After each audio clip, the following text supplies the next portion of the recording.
3 اصول ایک غیر مسلم مفکر نے کامیاب ہونے کے لیے بیان کیے۔ نمبر 1 بھوک اور پیاس کو برداشت کرنے کی طاقت کا ہونا، نمبر 2 انتظار کرنا، صبر و تحمل کے دامن کو تھامنا، اور نمبر 3 سوچنے سمجھنے کی صلاحیت کا ہونا۔ یہ بھی ضروری چیز ہے ایک کامیاب شخص کے لیے۔ اب یہ 3 اصول ایک غیر مسلم نے بیان کیے، اگر یہ تینوں اصول جو انسان کے کامیاب ہونے کے لیے ضروری ہے، کامیاب شخص کے لیے کم از کم 3 اصول ضروری ہیں، اگر ہم واقعہ کربلا کو دیکھتے ہیں تو واقعہ کربلا میں ہمیں تینوں اصول نہ صرف بتائے جا رہے ہیں بلکہ پریکٹیکلی طور پر کر کے دکھایا جا رہا ہے۔ اب آپ کہیں گے جی وہ کیسے؟ واقعہ کربلا سے ہمیں یہ 3 اصول کیسے سیکھنے کو ملتے ہیں؟ تو یاد رکھیں کامیابی کے لیے بھوک برداشت کرنے کی طاقت کا ہونا ضروری ہے۔ میدان کربلا میں ہم دیکھتے ہیں سخت گرمی ہے، ریگستان ہے، دہکتی ہوئی زمین ہے، دن کی سخت بھوک اور پیاس ہے۔ امام علی مقام امام حسین رضی اللہ تعالی عنہ سے لے کر ننھے شہزادے علی اصغر تک سب بھوکے پیاسے ہیں۔ خالی پیاس ہوتی تو اور بات تھی، یا حالت پیاس میں جنگ بھی ہے، اپنی طرف سے جنگ کرنے کا ارادہ بھی نہیں ہے، اللہ اور اس کے رسول کی عطا سے سب کچھ کرنے کی ہمت اور طاقت بھی ہے، اختیار بھی ہے، مگر قربان جائیے سخت پیاس بھی ان بلند رتبہ ہستیوں کے پاؤں اکھاڑ نہیں پاتی۔ تازہ دم یزیدی لشکروں کی یلغار انہیں راہ حق سے ہٹا نہیں پاتی۔ آل رسول کے شیر صفت جوان سخت پیاس کے باوجود یزیدیوں کے پرخچے اڑاتے ہیں۔ یہ ان کی بے مثال استقامت اور باکمال قوت برداشت ہے کہ یہ پیاسے رہ کر بہادری کے جوہر دکھاتے ہوئے شہادت کو تو گلے سے لگا لیتے ہیں مگر حق بات سے ذرا بھی پیچھے نہیں ہٹتے۔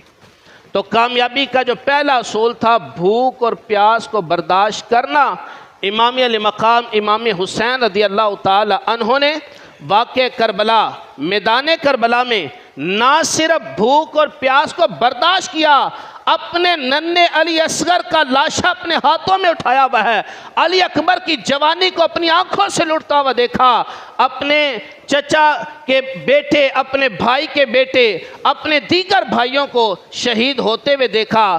اب حضرت امام علی مقام امام حسین رضی اللہ تعالی عنہ میدان کربلا میں جس پیاس اور بھوک کا ساتھ جنگ لڑتے رہے، کائنات کے اندر آپ کو ایسی مثال ڈھونڈنا مشکل ہوگا۔ دوسری بات، کامیابی کے لیے انتظار کا ہونا، صبر کا دامن تھامے رکھنا، یہ بات بھی ہمیں امام حسین کی پاکیزہ سیرت میں دیکھنے کو ملتی ہے۔ انسان کی زندگی میں دکھ آتے ہیں، غم آتے ہیں، لیکن اگر دکھ اور غم کی خبر پہلے سے مل جائے، غم صرف غم نہیں رہے گا، وبال جان بن جاتا ہے۔ مثال کے طور پر ہم میں سے ہر ایک کو موت آنی ہے، اگر کسی کو پہلے سے بتا دیا جائے کہ تمہارے پاس صرف 1 دن باقی ہے، اگلے دن تمہیں موت آ جائے گی، تو شاید وہ 1 دن بھی ہمارے لیے وبال جان بن جائے گا۔ اگلے دن جو آنی ہے نا، جس میں بندے کو کہا جائے کہ اگلے دن تمہیں موت آنی ہے، تو وہ جو اس سے پہلا 1 دن ہے وہ بندے کا کیسا گزرے گا، ہر بندہ اس پر غور کر لے۔ لیکن امام علی مقام امام حسین رضی اللہ تعالی عنہ کو میدان کربلا میں شہید کیا جائے گا، اس بات کی خبر امام علی مقام امام حسین کی ولادت کے وقت یہ خبر مشہور ہو گئی تھی۔ نبی پاک علیہ الصلوۃ والسلام کی ظاہری حیات میں امام علی مقام امام حسین کی ولادت ہوتی ہے، اور ساتھ ہی جبریل امین علیہ الصلوۃ والسلام نبی پاک علیہ السلام کی بارگاہ میں امام حسین کی شہادت کی خبر لے کر آ جاتی، اور امام علی مقام امام حسین رضی اللہ تعالیٰ عنہ میدان کربلا میں جب آئے تو آپ کی عمر 55 ایئرس تھی، 55 سال تھی۔ 55 سال سے پتہ تھا کہ امام علی مقام امام حسین کو کربلا میں شہید کیا جائے گا۔ اب سوال یہ پیدا ہوتا ہے، جب پتہ تھا کہ شہید کیا جائے گا تو کربلا گئے کیوں؟ ایسا راستہ اختیار کیا کیوں؟ تو یاد رکھیں، جو اللہ کے نیک بندے ہوتے ہیں نا، انہیں اپنی جان سے زیادہ اللہ کے دین کا تحفظ ضروری ہوتا ہے۔ امام علی مقام امام حسین نے اگر جان بچانی ہوتی، آپ کربلا نہ جاتے، آپ تو کربلا اپنے نانا کا دین بچانے کے لیے گئے تھے۔ اگر جان بچانی ہوتی پھر کربلا نہ جاتے، لیکن امام علی مقام امام حسین رضی اللہ تعالیٰ عنہ میدان کربلا میں جس صبر و تحمل کا دامن تھامے رکھا، اس کی مثال ڈھونڈنے سے بھی شاید مشکل سے ملے گی۔ اور تیسری چیز کامیاب ہونے کے لیے وہ ہے سوچنے اور سمجھنے کی صلاحیت کا برقرار رہنا۔ یعنی انسان پر کیسا ہی مشکل سے مشکل وقت آ جائے، اپنے سوچنے سمجھنے کی صلاحیت کو ماند نہ پڑنے دے۔ ہر وقت ہر حال میں سوچ سمجھ کر بہتر سے بہترین فیصلہ کرے۔ یہ ایک بہت مشکل کام ہوتا ہے۔ ہمارے ہاں کسی شخص کا انتقال ہو جائے اور اس کے اہل خانہ کو، والدین کو بہت سنبھل کر طریقے سے خبر دینی ہوتی ہے کہ کہیں اچانک غم کی خبر سن کر کسی کو ہارٹ اٹیک ہی نہ ہو جائے۔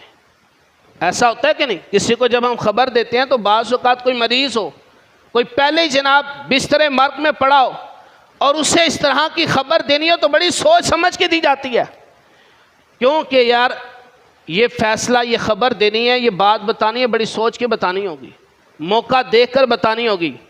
لیکن قربان جائیں، امام حسین کی ہمت اور حوصلے کی تو کیا ہی شان تھی۔ آپ حضرت علی اصغر کا لاشا مبارک ہاتھوں پر اٹھائے ہوئے ہیں، علی اکبر کا لاشا مبارک اٹھائے ہوئے ہیں، بھائی بھتیجے بھانجے 72 تن میدان کربلا میں امام حسین کی آنکھوں کے سامنے شہید ہوتے ہیں۔ آپ خود ان کے مبارک لاشیں اٹھا کر خیمے کے پاس رکھتے ہیں۔ ایسے غم اور پریشانی کے باوجود ہوش و حواس سلامت ہیں، فیصلہ کرنے کی طاقت بحال ہے۔ تاریخ کی کسی کتاب سے دنیا کا کوئی شخص ثابت نہیں کر سکتا کہ امام حسین نے میدان کربلا میں غم کی شدت کے سبب کوئی ایک ایسا بھی فیصلہ کیا ہو جو شریعت کے خلاف ہو۔ ایک ایسا بھی فیصلہ نہیں کیا جو شریعت کے خلاف تھا۔